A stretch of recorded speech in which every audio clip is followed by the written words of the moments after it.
Maravilha, pessoal. Eu sou Marcelo e você está no canal do MEC. Vamos, nessa aula, aprender sobre como manipular ou trabalhar com arquivos, tá? Então, vamos lá. Vamos entrar aqui no nosso ambiente. Eu vou abrir aqui o Gini e vamos tentar fazer o seguinte. Vamos ler os dados de um arquivo. Então, a primeira coisa que a gente vai fazer aqui é criar um arquivo com algo interessante. No caso, a gente vai criar um arquivo com o número π, tá? Da matemática, que é o 3.14, 15, 92,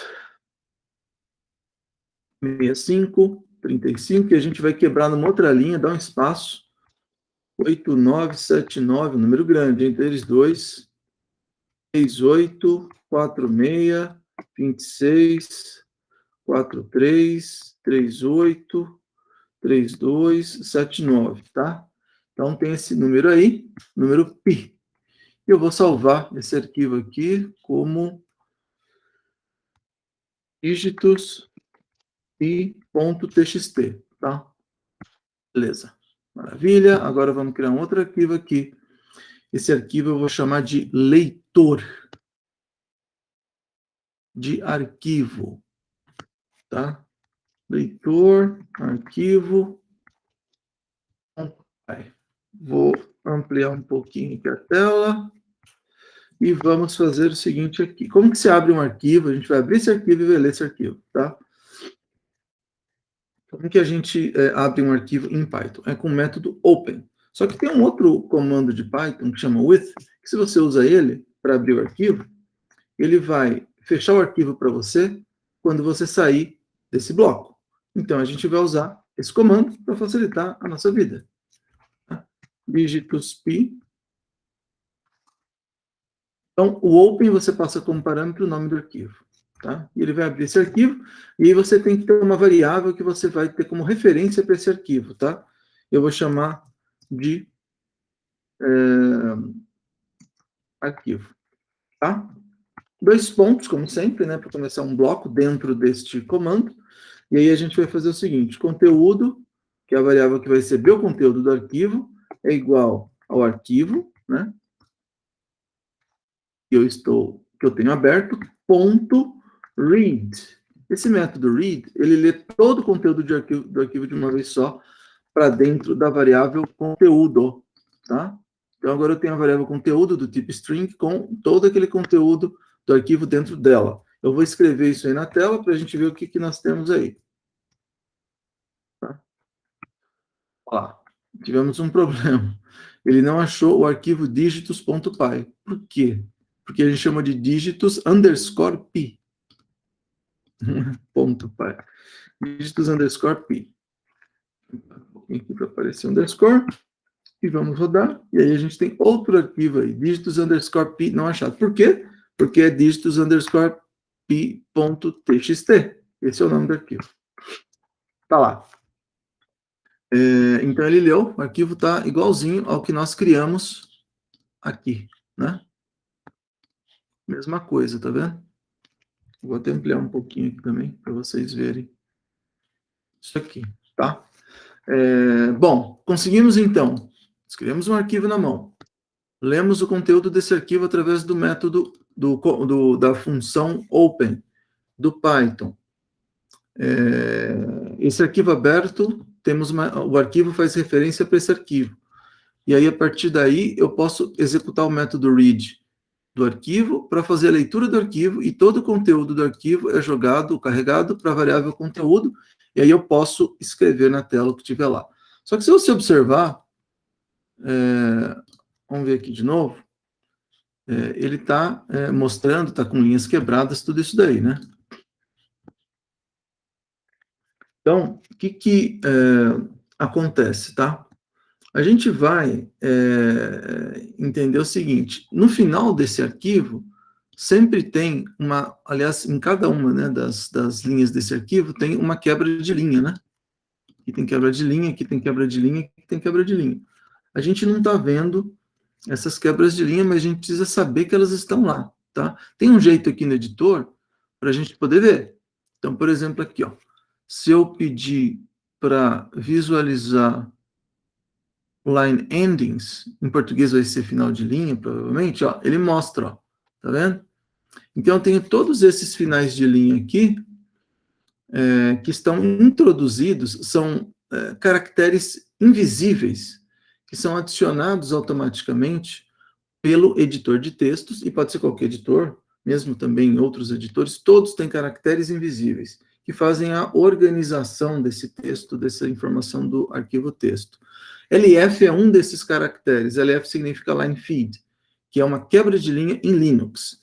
Se for o ambiente Windows, aí tem mais um outro caractere que é o CR. Então é CR, LF. São dois caracteres que indicam final de linha. Como a gente está no Linux, é um único caractere e o LF.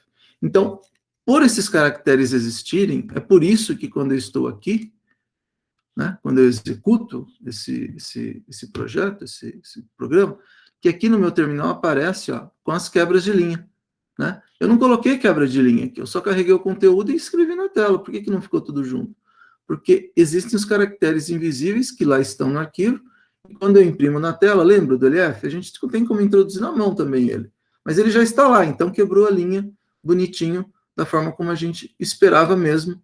Então é importante vocês terem em mente que existem esses caracteres invisíveis dentro do arquivo, tá? Legal. Agora eu vou tirar isso aqui, porque senão todos os códigos vão ficar aparecendo no final de linha. Agora vamos entender uma outra coisa, ó, com relação a path, tá? Que é o caminho para você localizar esse arquivo, né? Nós estamos na pasta /home /parallels, nesse caso aqui, tá? Nessa pasta aqui que eu estou mostrando aqui. Quando você está no ambiente Linux, todos a estrutura de diretórios, ela começa com barra, tá? Como eu coloquei aqui. E aí começam os diretórios. Então, aqui no caso, a gente tem o home e o /parallels é um outro diretório. E eu posso ter outros diretórios aqui, tá? No caso, a gente tem um arquivo dígitos.txt nesse caminho aqui, tá? Por que eu coloquei só o nome e funcionou? Porque ambos os arquivos, tanto esse dígitos quanto esse arquivo aqui, que é o nosso programa, que é o leitor underscore arquivo.py, esses dois arquivos aqui, né, esse leitor aqui é o nosso arquivo, inclusive, né? Tá vendo? Leitor arquivo.py, que está nesse diretório. Esse arquivo aqui e esse, eles estão no mesmo diretório. Então, se eu apenas colocar o nome do arquivo, ele acha, porque ele a primeira busca que ele faz é no diretório onde está sendo executado o seu programa em Python. Então, como está no mesmo diretório, ele acha esse dígito, só pelo nome. Agora, e se eu colocar esse dígito num outro diretório, ele vai achar? Deixa eu só comentar isso aqui, porque senão vai dar erro, né? Quer ver, ó? A gente está aqui, eu tenho meus dois arquivos nesse diretório, tá? Se eu criar um outro diretório aqui, por exemplo, teste, eu colocar dentro desse diretório teste nosso arquivo dígitos.py, que está aqui, .txt, se eu arrastar ele para lá para o teste, ó, arrastei, agora ele está aqui dentro, certo? Beleza, agora eu vou rodar o programa. Agora, isso aqui ficou assim, ó. Teste, tá vendo? Tá em diretório diferente aqui, ó. Esse aqui tá no /home parallels test, o leitor de arquivo, desculpa. Não é esse não. Aqui. O meu dígitos.txt, que na verdade é dígitos.txt, ele tá nesse diretório, home parallels test, e o nosso arquivo.py, que é o nosso programa, ele tem home parallels leitor arquivo.py. Então, em diretórios diferentes. Então, eles não vão se achar, tá? Só para a gente representar de uma outra forma aqui, eu vou colocar assim, aqui, ó, para cá, né? Para você ver que aqui, melhor aqui assim, ó. Na verdade, esse cara aqui... Vamos fazer assim... Pronto. Acho que assim fica melhor, porque daí dá para vocês verem. Ó, tá vendo? Esse arquivo aqui está nesse diretório, que é diferente desse, certo? Vamos rodar para ver o que acontece. Agora ele não acha. Ó, file not found error. File not found é arquivo não encontrado. Ele não achou o arquivo dígitos pi ou pi.txt, tá? Bom, o que a gente precisa fazer aqui? A gente precisa ou colocar no mesmo diretório de volta, ele vai achar, ou achar uma outra forma da gente poder achar esse arquivo. Então, como que é essa outra forma? Ó, se eu estou nesse diretório já Parallels, no leitor arquivo, eu posso só ir para o teste. Então, eu posso acrescentar teste aqui, ó, barra dígitos.txt. Então, eu estou no diretório com Parallels, acrescento o teste e chego no dígitos. Isso aqui chama path relativo. Eu consigo chegar no arquivo e deu certo, tá vendo? Então, isso aqui é um path relativo, tá? Porque eu não começo na raiz da gerenciador de arquivos. Eu começo de onde eu estou, do diretório corrente, e acrescento os diretórios para chegar no arquivo. Isso é um path relativo. Essa é uma forma boa de você fazer acesso a arquivos. Essa forma aqui, ó, é o path absoluto. Se eu colocar isso aqui, também funciona, tá? Também funciona. Vou colocar isso aqui, ó, inteiro, começando na raiz, vai funcionar. Olha lá, funcionou. Só que tem uma coisa aqui. Se eu pegar agora esse arquivo .py e colocar em qualquer lugar do meu disco, né, do meu file system,